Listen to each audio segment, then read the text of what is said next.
Welcome to the second episode of Stray Cat to Stay Cat. And if you're watching this episode out of sequence, then make sure you check out the first episode. The link is in the description. But to briefly summarise the first video, I was renovating a house to rent, but those plans got derailed when a young cat effectively took over the house and made me the tenant. I'm a home worker, and it all started when I relocated my home working office to the house. I'd leave the garden back door open to let some air in whilst I was working in the front room, and I'll never forget the day when out of a corner of my eye I saw this. A young cat just casually walked past, made its way upstairs, totally ignoring me working away without so much as a bye or leave. That was November 2025, and that's when the young cat started showing up every single day. But before I eventually gave in and decided to give Kitty a home, I was really conflicted. The whole point of this house was to renovate it and eventually rent it out, and I knew that adding a cat to the equation was going to complicate things when a tenant eventually came along.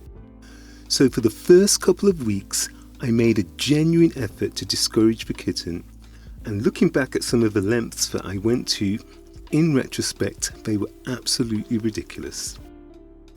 At the time, I was working from the house during the day, going back to my flat after my shift, and then returning to the house late in the evening to get ready for the next working day. Now, even though I don't like to admit it, I am a cigarette smoker, and my morning routine is sacrosanct. Wake up, coffee, cigarette in the back garden, then get ready for work. But now there was a problem, because the moment I opened that back door, the kitten would somehow magically appear, and once it was inside, I wasn't going to force it back out until the evening when I went back to the flat. So suddenly, a simple cigarette turned into a tactical operation.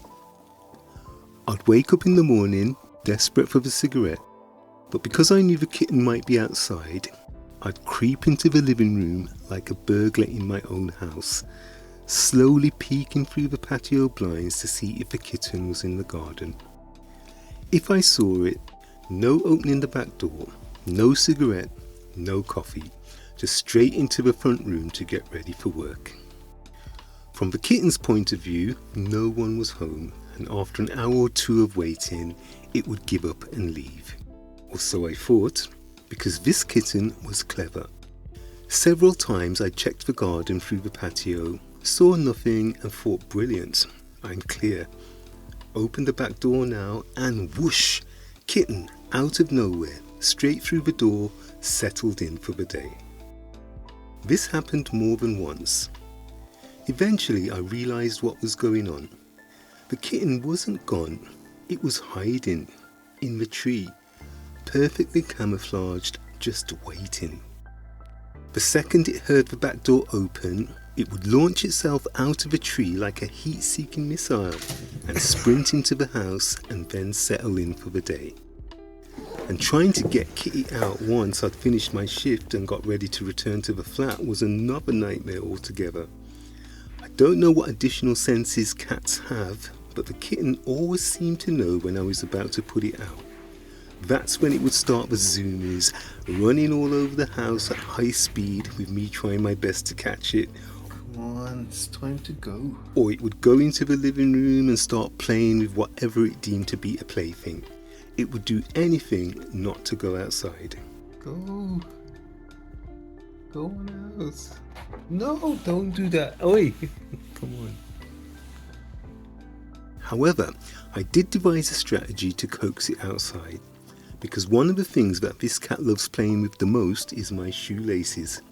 So I would put my shoes on, leave the laces untied, and slowly walk through the back door with the cat stalking the laces with every step. I've got to go back to the flat. You're not fooling through it. Oh, you've gone out anyway. Okay. And then once outside, I would quickly go back inside and lock the door. I'll see you tomorrow. But the next morning, it all begins again. Groundhog Day. I'm staring intensely through the blinds or through the patio, and I can just make out the outline of a kitten in the tree. Fine, I know your hiding place now. I'm going to outsmart you today.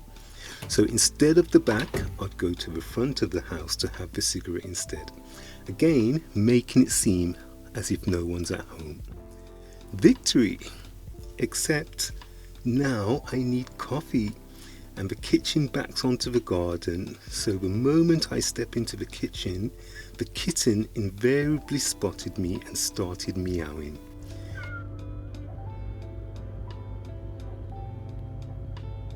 And meowing loudly and incessantly, as if it was reporting a crime or something. Eventually I capitulate and let it come in. You again. However, I'm still stubborn, so it's time for escalation. There were mornings where I was literally crawling on my stomach into the kitchen like a commando, trying not to be seen.